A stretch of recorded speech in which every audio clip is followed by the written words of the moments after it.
What's up, everybody? Welcome to Fantasy Football Today. DFS, I'm joined by Meg Shoup, by Mike McClure. We've got our Week 6 preview to go over the next hour or less, hopefully less. We don't want to take too much of your time. It's a 10-game slate. We got 6 1 o'clock games. We got 4 4 o'clock games. And everybody, I got to celebrate myself a little bit. I had my lowest cost lineup in the afternoon slate was $5. I cashed it for 2,000, which is pretty great. Listen, those don't happen often. Let's be real about it. But when they do, they can kind of make your season, or at least make a big bulk of your season. So happy about that. Happy about a lot of people messaging me saying they had their best week last week, or 2 weeks ago, or 3 weeks ago.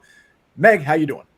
I'm doing great. And one of the first things I was going to do is congratulate you. I was super pumped to see that on Twitter. You made the lineup at the Washington game, right? That's right. That's right. Even better. So no, you saw Washington win, and then you go make a winning GPP lineup. So love it, and congrats again. Thank you very much. Yeah, it was during a timeout, like a commercial break. I'm sitting in my seat. I'd filled out a couple of other afternoon slate lineups, which did pretty well, not quite as well. And as an afterthought, I was like, hey, it's this single entry, 1,700 person, $5 contest. Let me just throw it in there and put Kyler Murray in, because I said on the show I thought he was a good contrarian play. Turns out he was, and it ended up working out for me. Mike, how you doing? I am great, Sia. Love to hear when you're building lineups in the stadium like that. That's always the best. Obviously, congratulations on the win. Huge deal there. Looking forward to the slate, though. It's, we said it a little bit last week, and it's kind of the same thing here. You get 10 games versus 13. That I like that personally. Yes. And then we're starting to see totals that kind of resemble what we might remember over the last 3, 4, 5 seasons. So I like it. I think we're going to see some very high-scoring slates this week. Yeah, I also think it's a good slate to play the main slate, but also the early only or afternoon only. I mean, I can't stress that enough to shake up your slate selection. All right, well, let's get into, I should note that the contest, our $5 contest, speaking of $5, it's already in the chat description. So if you're in the chat with us, like Eric David or Mark Huntington or Nicholas or Josh Lucero, PvP, if you're in the chat with any of them, you can just click on that link and join for $5. But if you're listening to the podcast or watching this after the fact, it will be in the podcast YouTube description. Before we get into the games, let's get into our Hellman Stack segment, where we select the QB and receiver duos to keep an eye on this upcoming weekend. Brought to you by Hellman's Real Mayonnaise. Mayo game face, be as vicious as your buffalo chicken dip is delicious. Meg, we're going to start with you. What's your favorite stack of the week?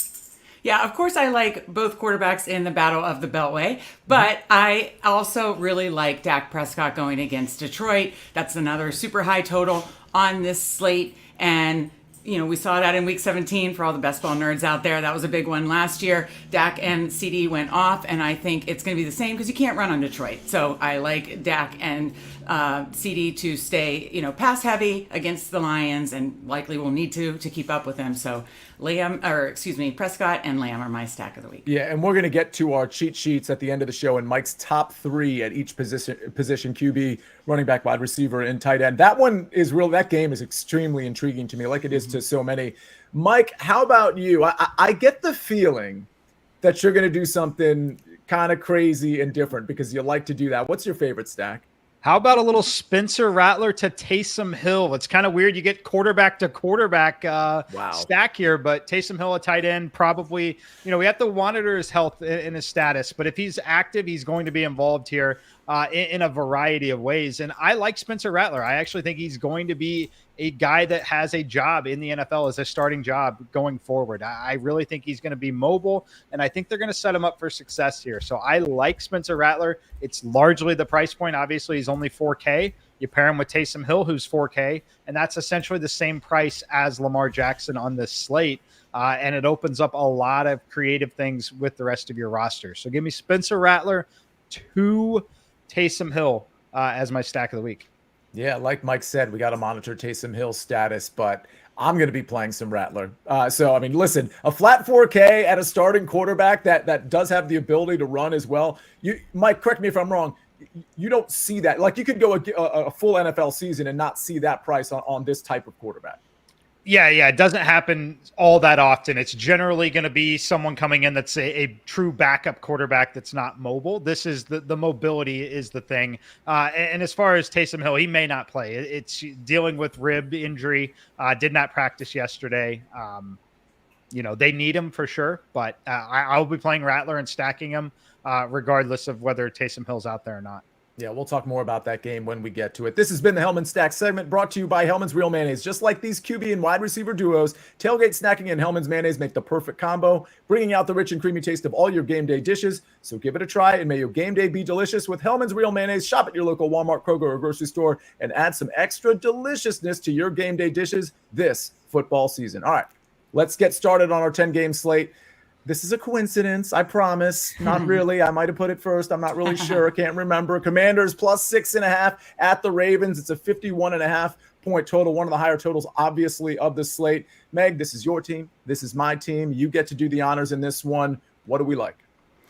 Well, I think you like a lot in this game. Certainly from the Washington side, I think you need to focus on the passing. It's very difficult to run against the Ravens. So yeah. I think you're thinking Jaden Daniels, Terry McLaurin, Zach Ertz. As I said, don't overstack these rushing quarterbacks, especially Jaden Daniels. Obviously, he's looked amazing. But again, the pass volume is not super high. So I think you want to only stack him with one max of two, like I said, like a Terry and a cheap piece. So I like Terry McLaurin or Zach Ertz. On the Baltimore side, you can go any which way you want. You can certainly go Derrick Henry. You can run and pass on the Commanders. So you could certainly go Derrick Henry. You could go Lamar. You could go Lamar and Derrick Henry and soak up all the touchdowns. You could go Lamar. And of course, one of his stacking partners, obviously Zay Flowers would be the most likely or most common or most optimal, but you could pay down for like a Bateman or a tight end, but pick your tight end because he's spreading that around too. So, kind of difficult there, but love both the quarterbacks in this game. I will say that they were both going to be in my pool,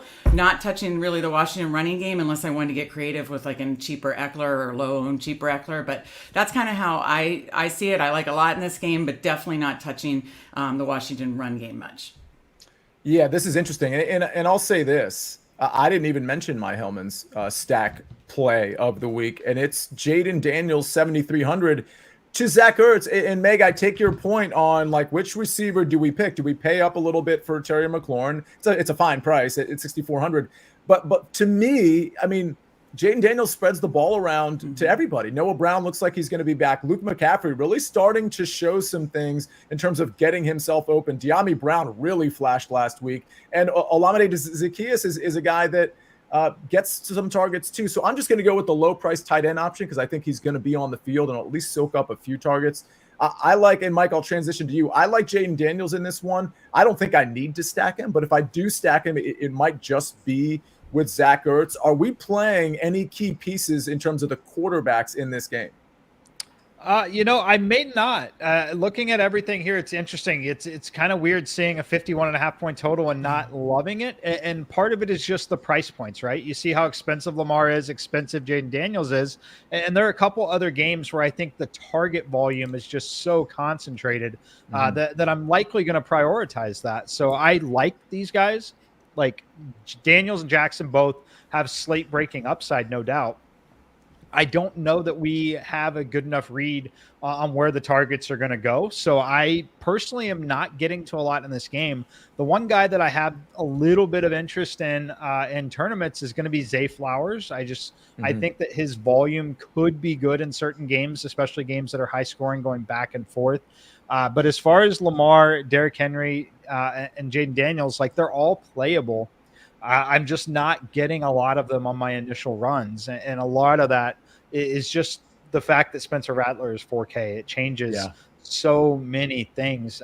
It's stone cold minimum. Like if we knew before this pricing was released, he'd still be 5,500 probably, and it would be a much different decision. So for me, the biggest piece that I've got in this game is actually Zay Flowers as a standalone with no stack, no bring back.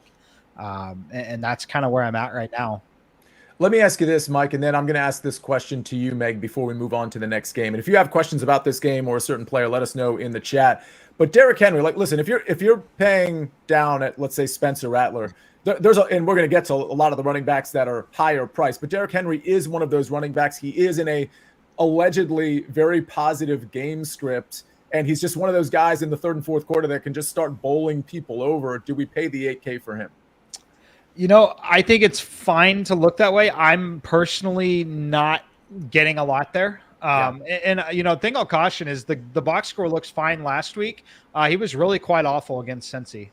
He had a 51-yard run at the end of the game that really change that box score. Otherwise, he's going way under on every single prop. Definitely not paying off the price tag.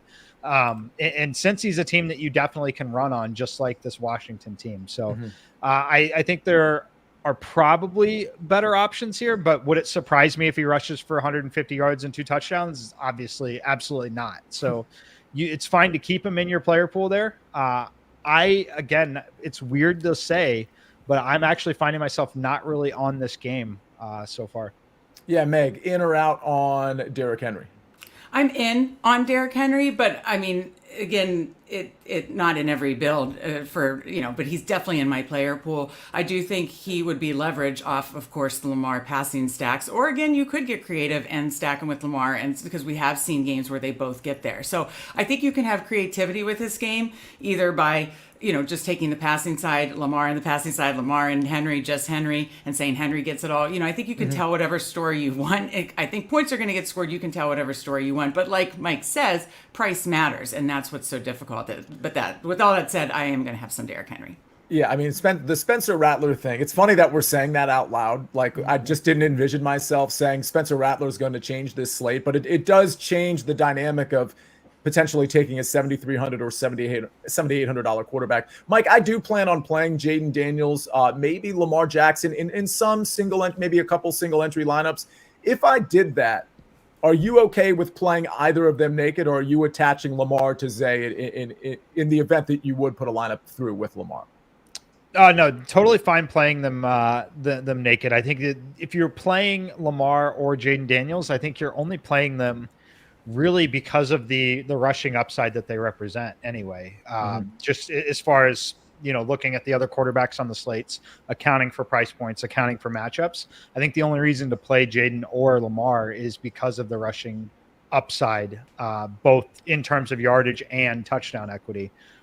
So that's, I think it's totally fine playing both without a stack. Can I Meg, ask, go ahead. Can I ask Mike a quick question? Because the ownership numbers that I was looking at didn't seem totally updated. Who are you seeing to be the most chalky pieces in this game? In this game. Okay, let me look at this game. I can tell you Spencer Rattler is going to be the most popular quarterback on the slate. As far as in this game, Derrick Henry. Okay, I figured Henry would be pretty chalky. I would imagine Zay would be up there in this game as well. Yeah, I'm not seeing this game, which it kind of aligns with where I'm at. I'm not seeing this game as being super popular.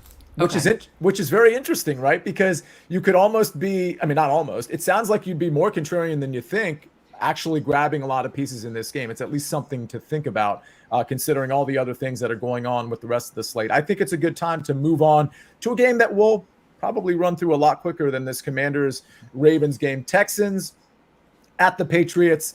This is a 38-point total. Texans favored by 7. Texans have their fair share of injuries. Does that create value for guys like Stephon Diggs or Tank Dell? I think we still have to wait to see how the running back situation shakes out with Cam Akers or Agumbawale. Dameon Pierce looks like he might be healthy. Mike, there's not much I like in this game. Ramondre Stevenson on the other side is 6,100. I think with Drake May in there, you could speculate on Jalen Polk at 3,600 or Demario Douglas at 4,400. Outside of that, I just don't want to speculate on anything. Are we getting anywhere in this one?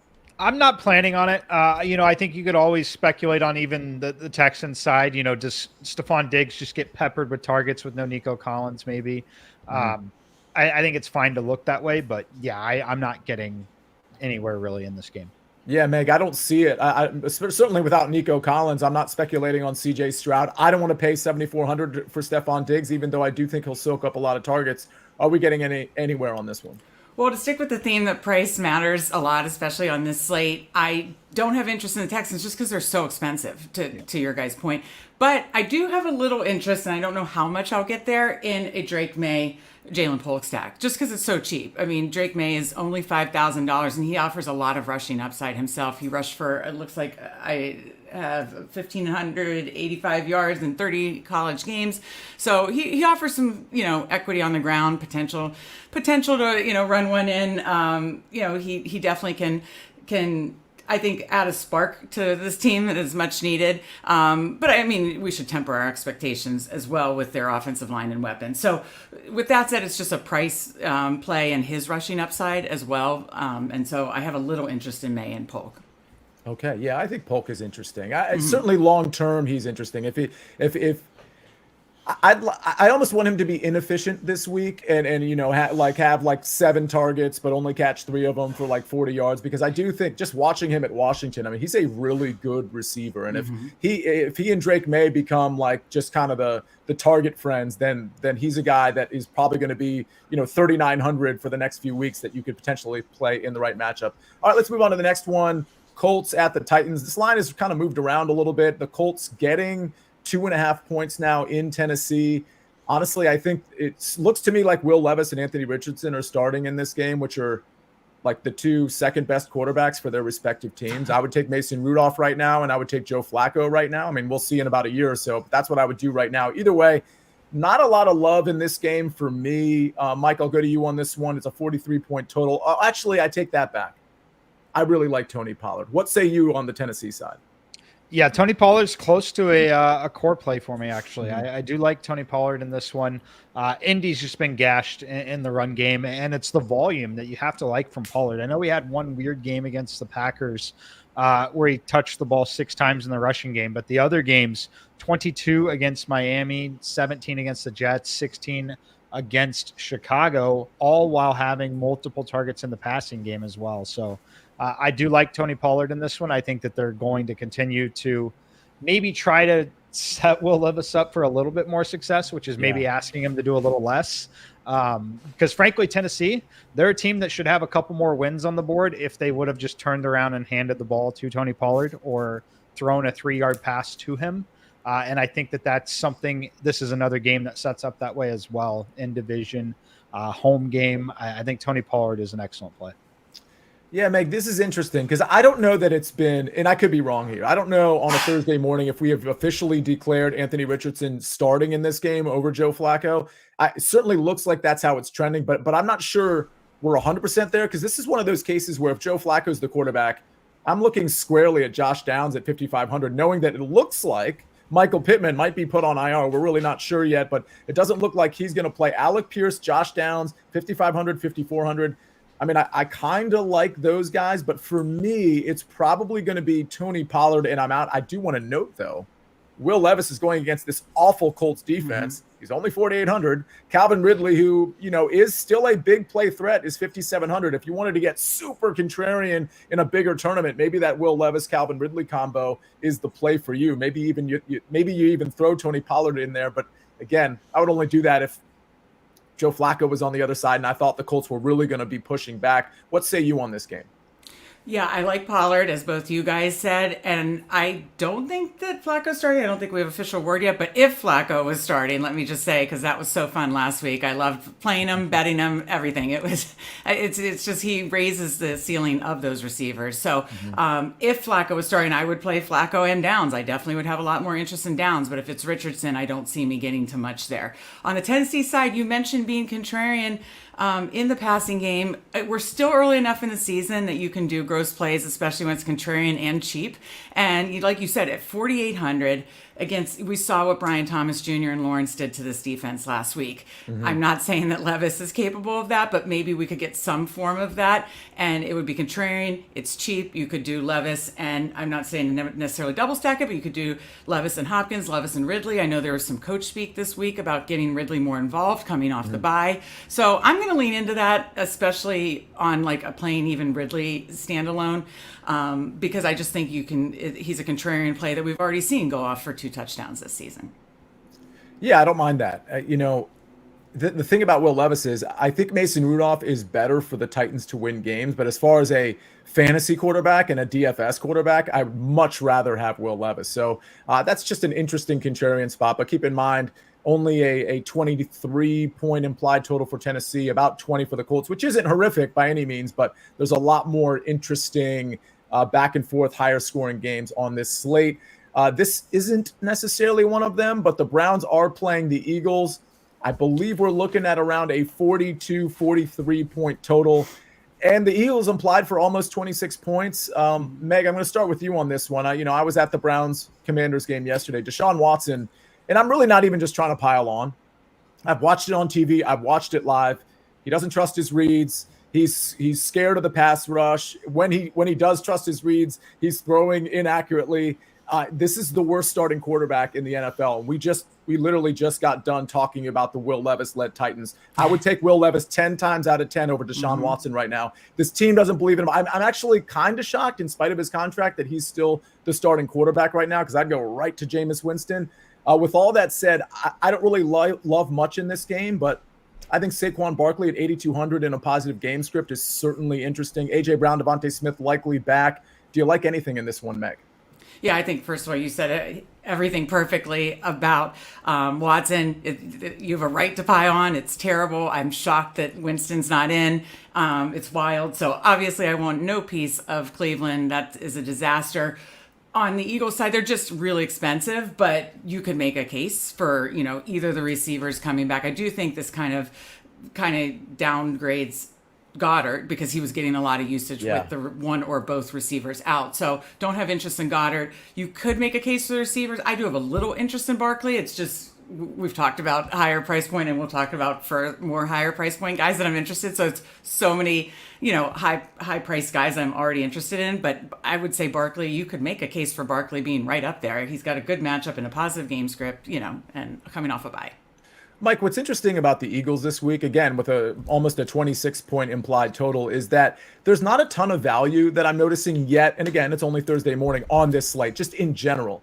So, which leads me to believe, especially in a game against the Browns, where there might not be a ton of pushback, it leads me to believe that, not a lot of people are going to play Jalen Hurts or A.J. Brown or Devontae Smith, and maybe even skipping over Saquon Barkley to a large degree. Does that make you kind of want to just dive in a little bit on this one, or are you out on this one?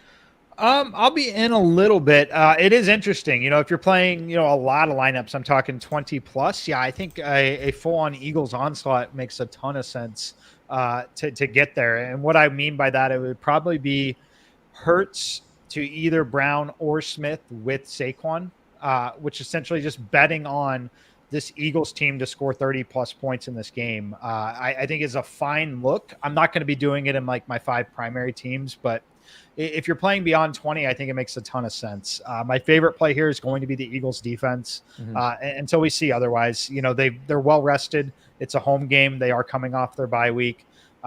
Personally, we know that they're going to limit the points anyway because they dominate time of possession. So it's all those combinations of dominating time of possession, keeping the other team low scoring. You've got the turnover element, and I just think it's a good spot to back them. So Eagles defense first. Saquon Barkley second. I do like Barkley a little bit here, mostly just as a move off of Derrick Henry. But yeah, it's mostly just the Eagles D. Let me ask you this, Mike. Grey Goose Hayes asks, Hurts for cash QB or go ahead and pay down for Rattler? So this is a 2-part question because I'm going to turn it into a second part here.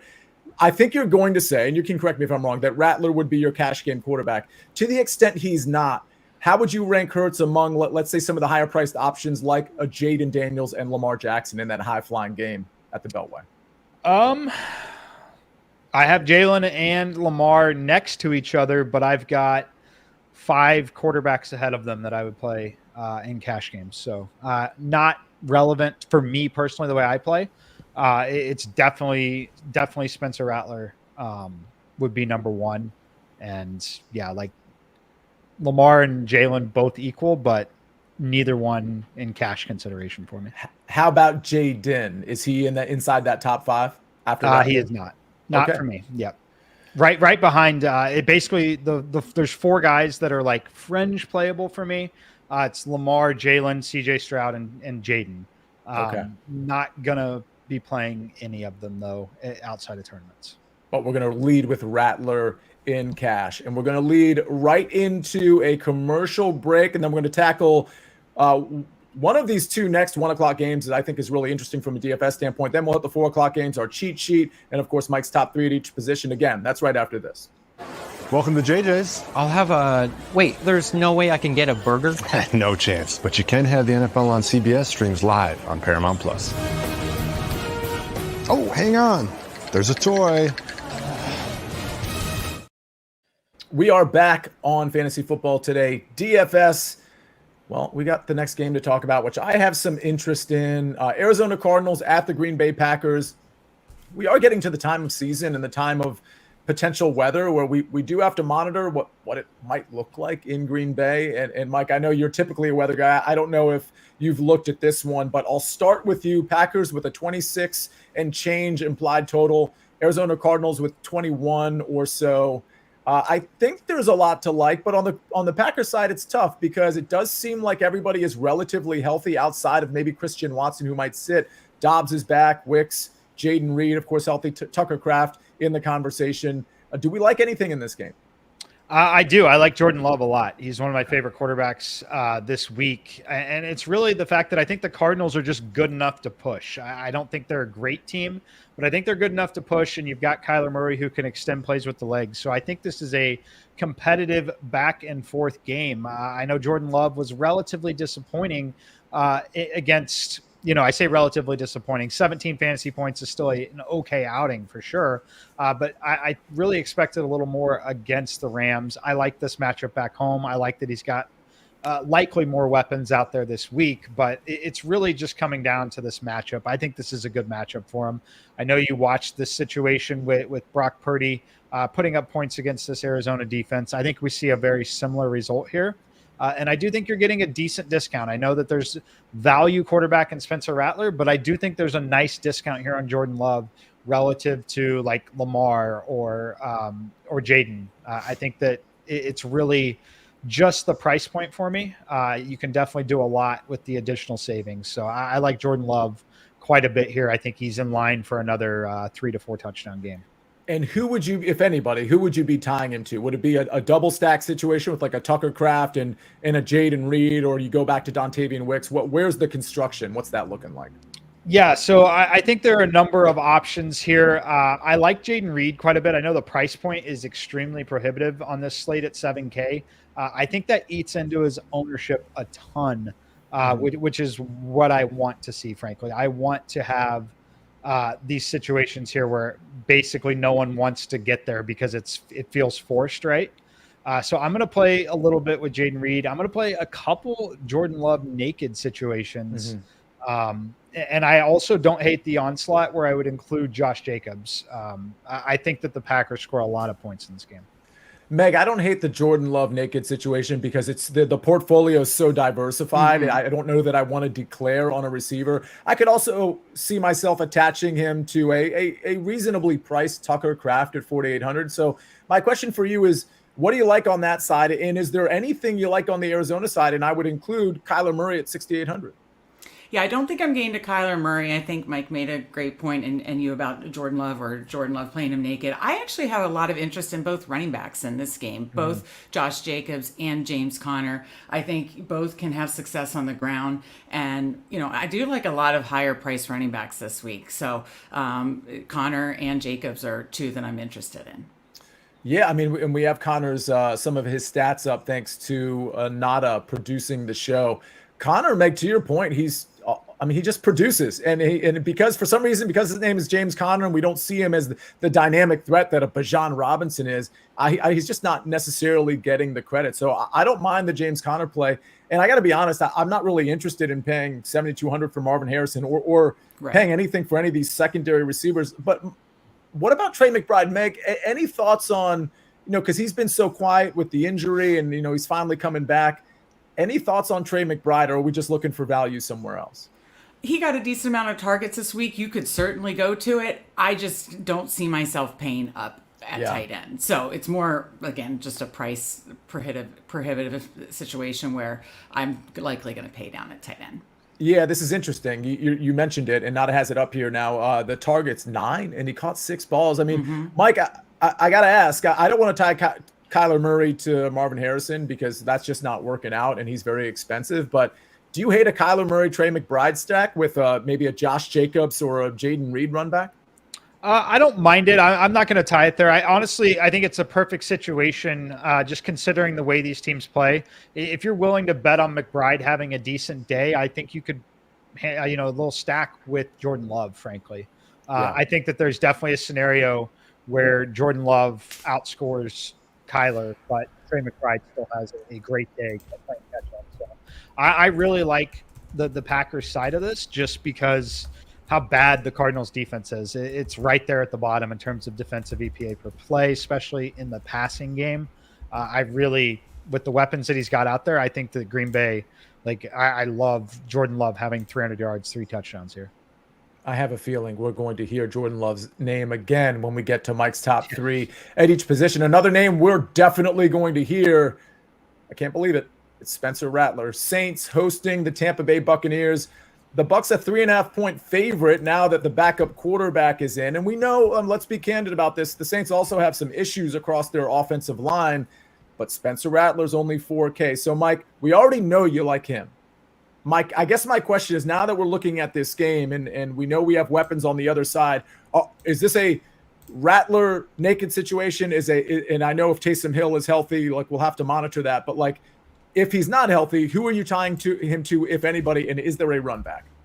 I'm not planning a run back as of right now. It's mostly just being interested in the value and the combination of players you can put around him. Mm-hmm. I do definitely have interest in stacking him with Taysom Hill if he's active. I don't think we're going to know for sure. We're either going to know tomorrow morning really early, or it's going to be true inactive, or game time decision on Taysom. Mm-hmm. And I think the answer to that probably really also is dictated by what the team believes how serious the injury to Derek Carr actually is. So when I look at this matchup, though, I think it's Taysom Hill's number one priority if he's available. If he's not, it immediately becomes Alvin Kamara for me.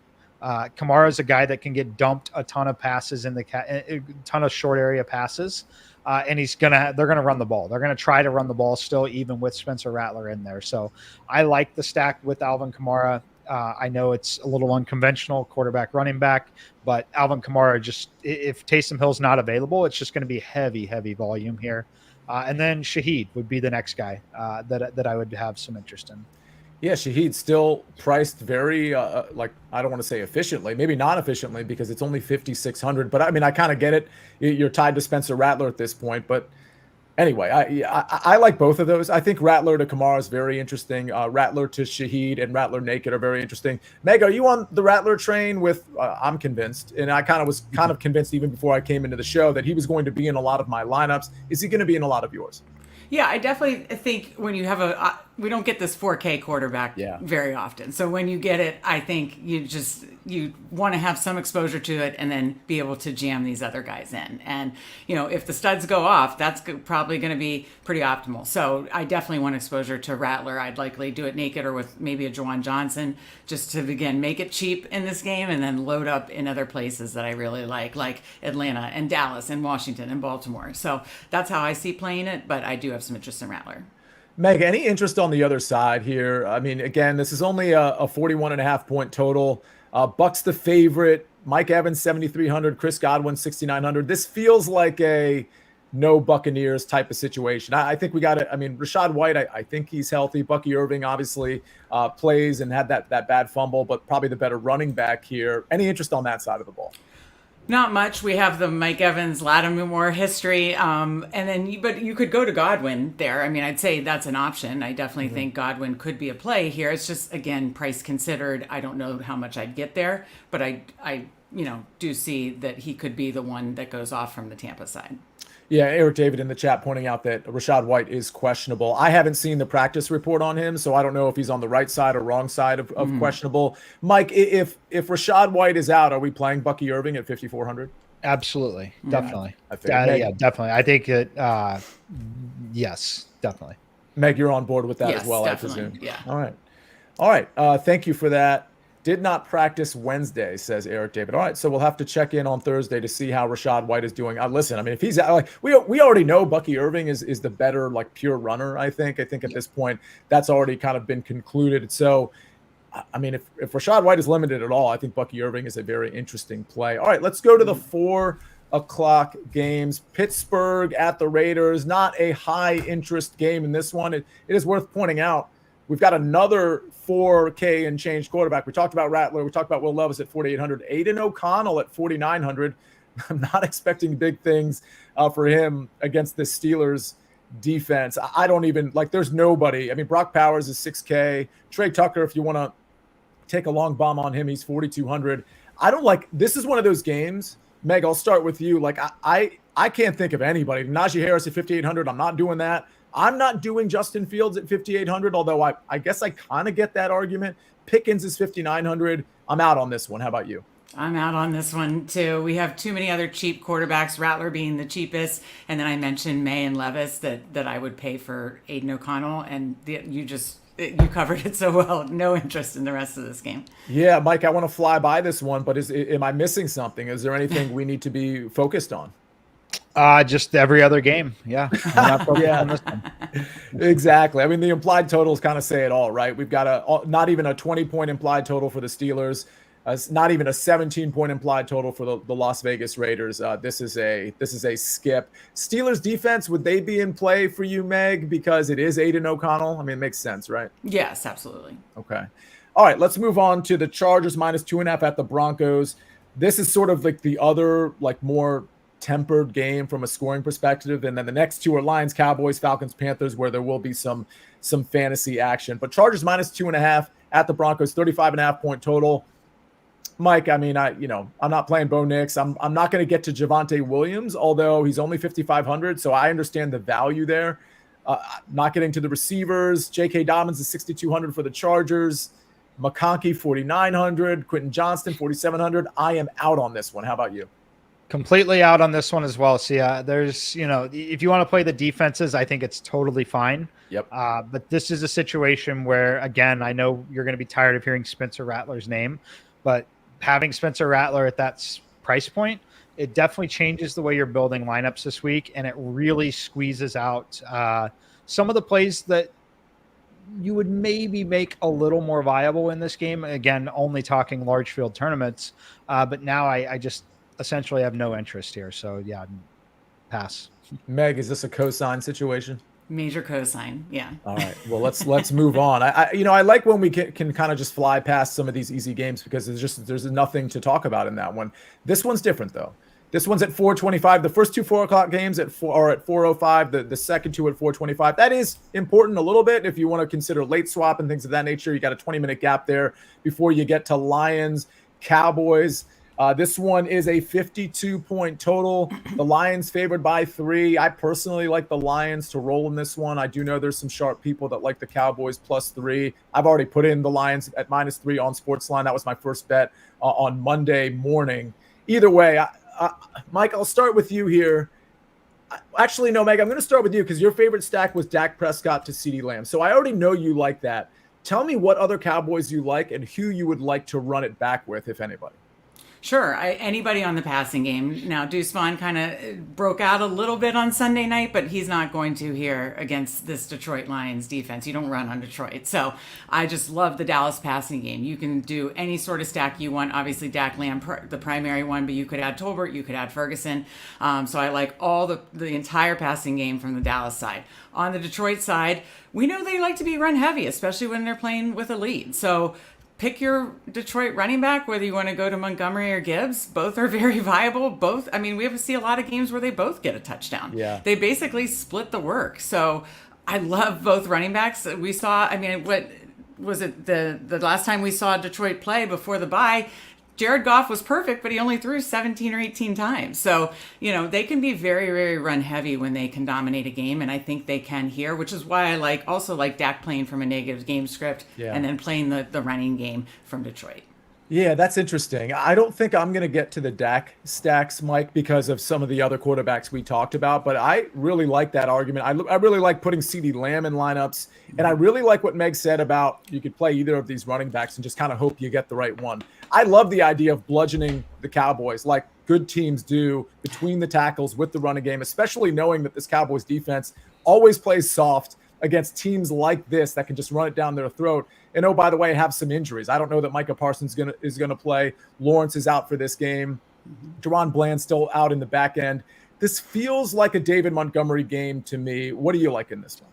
I like a lot here. I'm way more interested in this game than the Baltimore game. Mm-hmm. I will be on board with the Dak stacks a lot just because the volume. I think he throws the ball minimum 42 times in this game. Good point.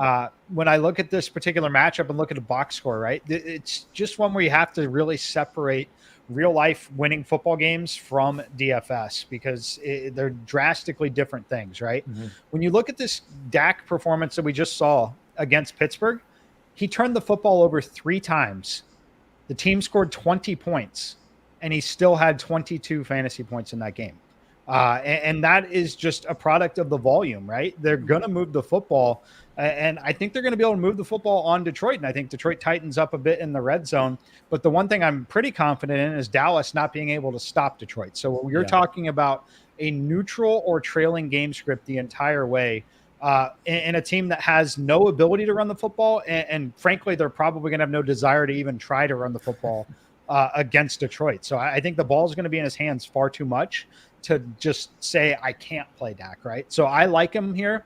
Doesn't mean I like Dallas to win the game necessarily, but I do think from a volume standpoint, he's going to drop back as much as anyone in the league this week.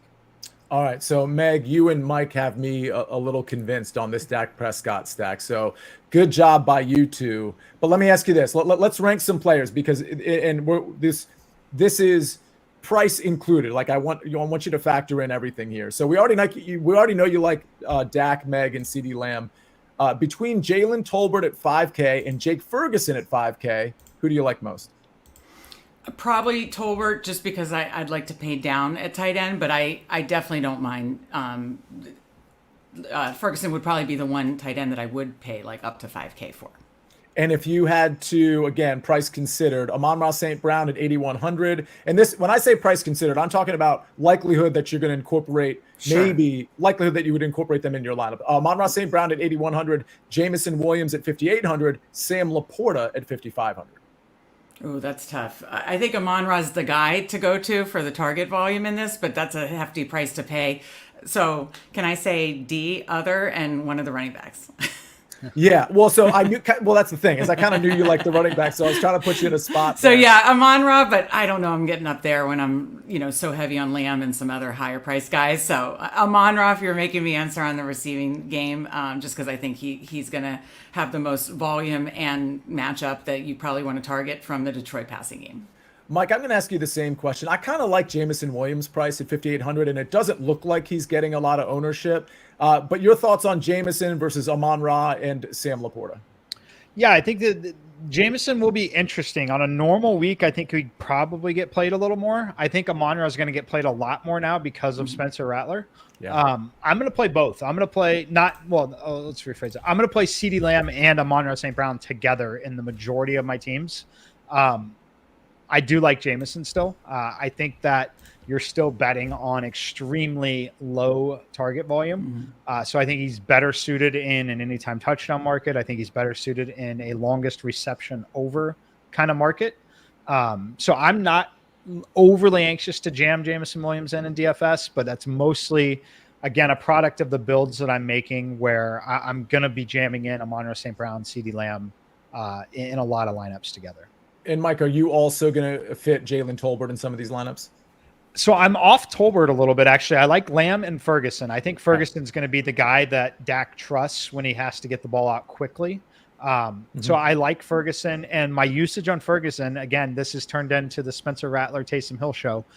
It's going to depend a little bit on Taysom Hill's availability. Like if Taysom Hill is cleared and is playing, you're playing Taysom Hill this week likely because he's 4K and he's going to be heavily involved, particularly in the red zone where it matters the most. In that case, I'd be playing my I won't say patented double tight end lineups, but we like double tight end lineups quite a bit. I would be playing double tight end lineups with Taysom Hill and Ferguson. If Taysom Hill's out, then Ferguson will be the tight end I use the most. Okay. I think two tight end lineups was something I was considering going into this show. All right. And by the way, part of the reason is because Jatavion Sanders is only 2,600. Jatavion who, you might be asking? Well, Tommy Tremble is hurt, and Jatavion Sanders appears to be the starting tight end for the Carolina Panthers. Panthers are 6-point dogs at home with a 47-point total Mike, I start with you because I think you might have been the first one to bring up Ja'Tavion Sanders maybe a few weeks ago. I could be wrong on this, but it does look like he will be the pass-catching tight end for the Carolina Panthers. Any thoughts on, I mean, how crazy is this? A Spencer Rattler, double tight end lineup with Taysom Hill and Ja'Tavion. I mean, no, we're getting too cute, right? But do what you want, though. Well, that's what I was going to say, Meg, is like you can kind of do whatever you want from there. But I'll just ask you the more global question. Do we like anything in this game, 47-point total?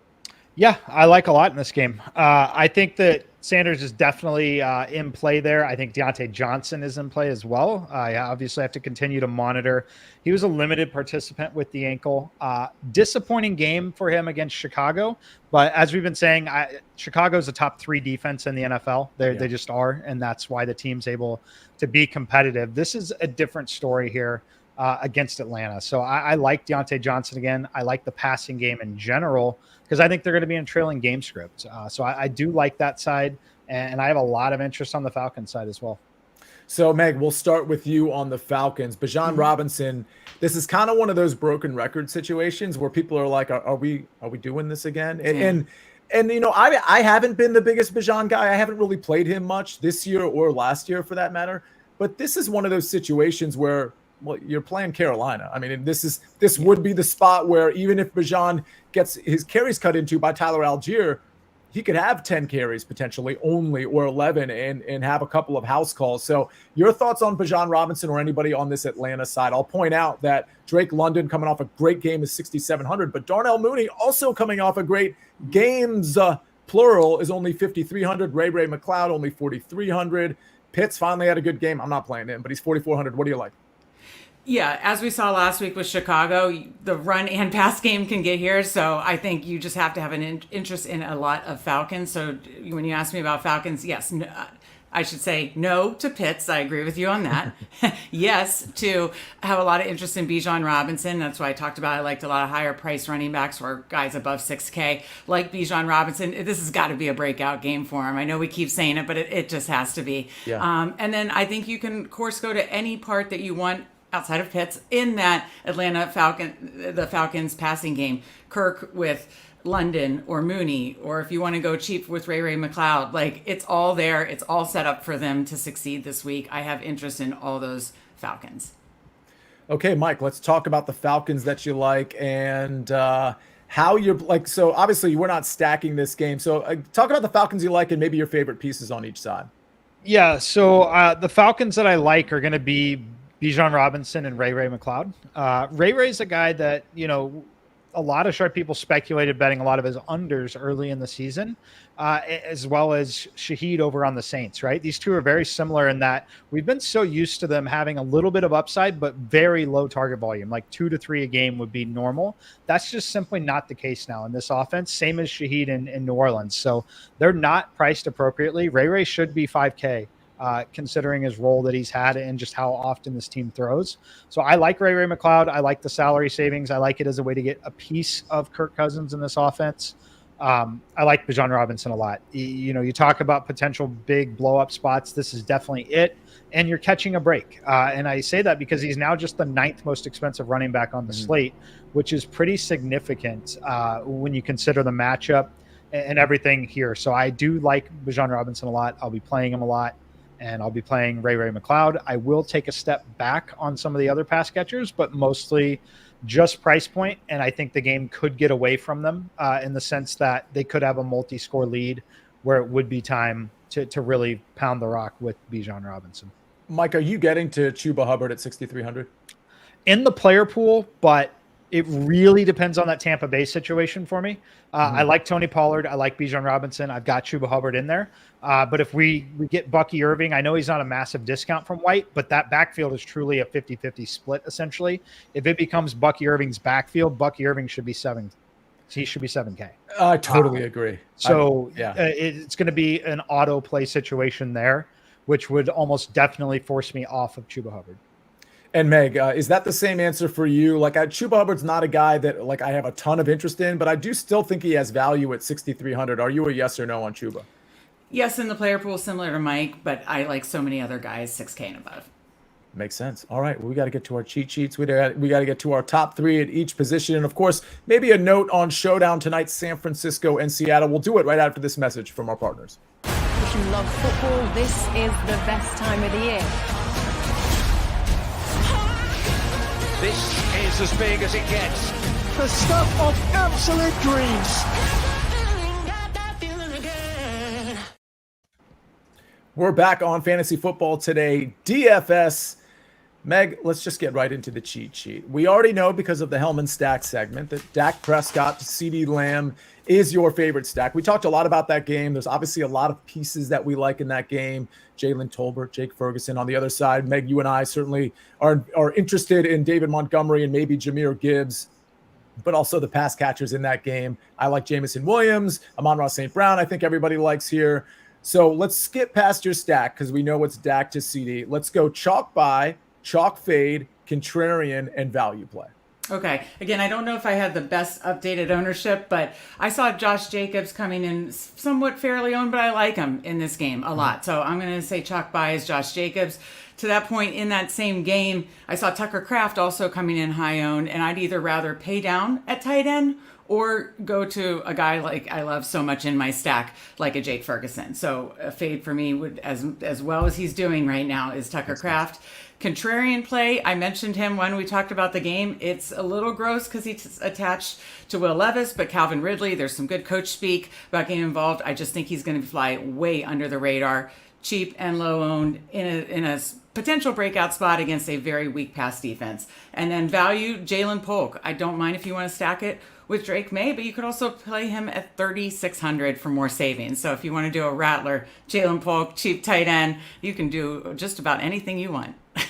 I mean, you're not wrong there. This is going to be a fun slate. Yeah. Because I think people need to understand Rattler doesn't have to have this like prolific game for your lineup to succeed. You're putting him in hoping that he has a nice little game, maybe with his arm and his legs. But what does that $4,000 quarterback allow you to do at other positions? That is sort of the key point here.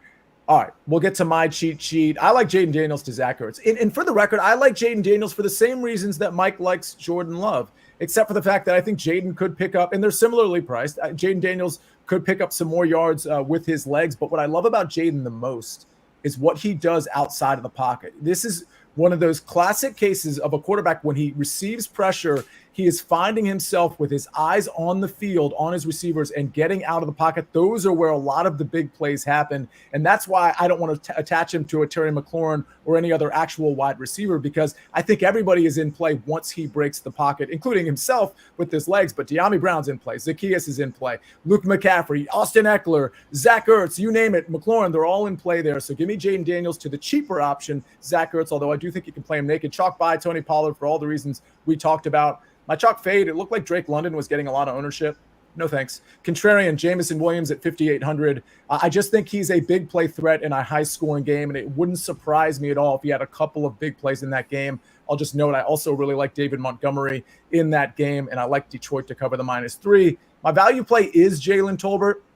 I do have questions about his volume in terms of how many looks he actually gets, but if this truly is a negative game script, and if Meg and Mike are right that Dallas is just going to opt to throw because they know they can't run, just by process of having those 40 attempts or so from Dak Prescott, 38, 37, whatever it ends up being, Jalen's going to get some of those looks, and we know they can scheme him downfield. All right, Mike, your top 3 at each position. We're going to start at the quarterback.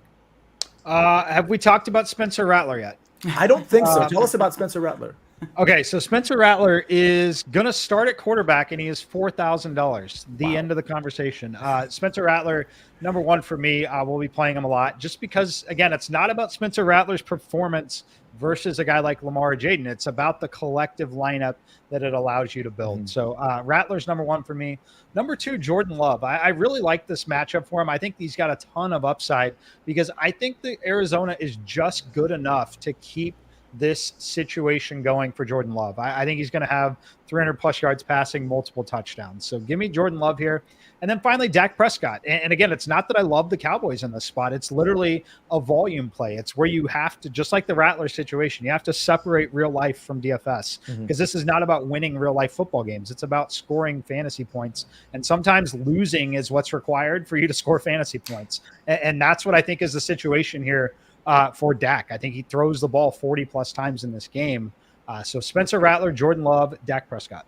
All right, top 3 running backs. Tony Pollard, number 1 for me. I think the volume is there. I think the Titans in these competitive games, especially in division, have a conscious understanding that if they simply played conservatively, they would be winning games because they have a decent defense. And I think it puts the ball in Tony Pollard's hands a lot more here. 20 plus touches, love the price point. Number 2, Bijan Robinson. It's the 9th most expensive running back. It's the dream matchup. And I ultimately think he gets there with an explosive play. And then number 3, I'm listing Bucky Irving. I think there's a legit shot for Bucky Irving. Even if White does end up being active, I do think that there's very significant injury and re-injury risk on White. And Bucky Irving continues to earn more touches. So I like Tony Pollard, Bijan Robinson, Bucky Irving. Yeah, I would almost, if I'm the staff there, if Rachaad White is even remotely questionable, sit in because you have a good backup running back and then have White healthy the next week. But all right, top 3 wide receivers. CeeDee Lamb, Amon-Ra St. Brown, and Deontay Johnson. Relatively expensive, but Spencer Rattler allows you to do that. So I'm playing CeeDee Lamb, Amon-Ra St. Brown in the same game. I think that game goes back and forth offensively, at least between the 20s. If these guys get in the end zone, they're absolutely paying off their price point. But the beauty is the floor is high enough between the 20s that they're not going to kill you. And then Deontay Johnson, I think this is a great spot. He had a horrible week against Chicago. Chicago's an awesome defense. Not the case against Atlanta. We've seen Atlanta surrender yards. Deontay Johnson, love him here. Yeah, particularly a great secondary for Chicago. All right, top 3 tight ends. Taysom Hill, number 1, if he's active. If he's not active, Jake Ferguson becomes number 1 for me. And then Jatavian Sanders, you mentioned at the price point. Just allows you to do a lot. And then I'll give you the third. If for some reason Taysom Hill is inactive and Jake Ferguson becomes number 1, I will then play a little bit of Tucker Kraft in those Jordan Love lineups. Okay, Tucker Kraft. Yeah, I like Tucker Kraft as well. All right, Mike, before we close the show, quick comment on 49ers Seahawks tonight from a showdown perspective. Which sort of side, which players are we kind of leaning on? Any value plays that you can think of? I know you haven't run your simulations yet, but what's coming up for that? Yeah, so for me, it'll be a lot of 49er onslaughts, a lot of 4 or 5-1 builds. I like George Kittle a lot. I think he's going to get loose over the middle of the field here. One thing we've seen from Seattle, they've looked good offensively. They've been awful defensively. We watched that Lions game in primetime. We watched the Giants all over them. They're not going to be able to tackle George Kittle and Deebo Samuel in space. But I do think the offensive line, the injuries, it's the 3rd game in 11 days. Big scheduling quirk, but 3rd game in 11 days for Seattle. Offensive line is not going to hold up. So again, for me, it's going to be heavy focus on the 49ers side. Meg, the 49ers are walking into Seattle as 3.5-point favorites. Just like last week, I'm putting you on the spot. Who's covering the spread? Oh, I like the 49ers in this one. I finally think they get it done. They score in the red zone this time, See, okay, so that what's so funny? You just ratified both Mike and my bet from the early edge this morning because Mike has the 49ers on Sportsline at -3.5. He gave that out on the early edge at 10 o'clock.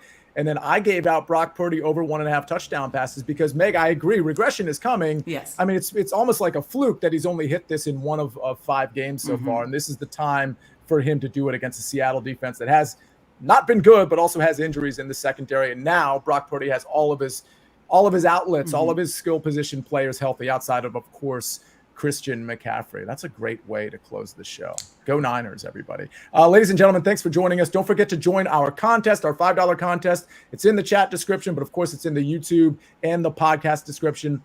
And a big thank you for everybody that's been in here for the show. Eric David says, you guys are gold with a bunch of exclamation points. Must see TV, he says.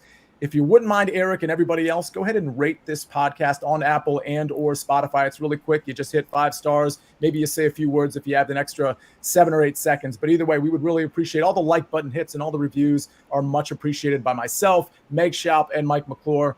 See you next week, folks. Let's see some green screens in the interim. Have a great week 6. This is Fantasy Football Today, DFS.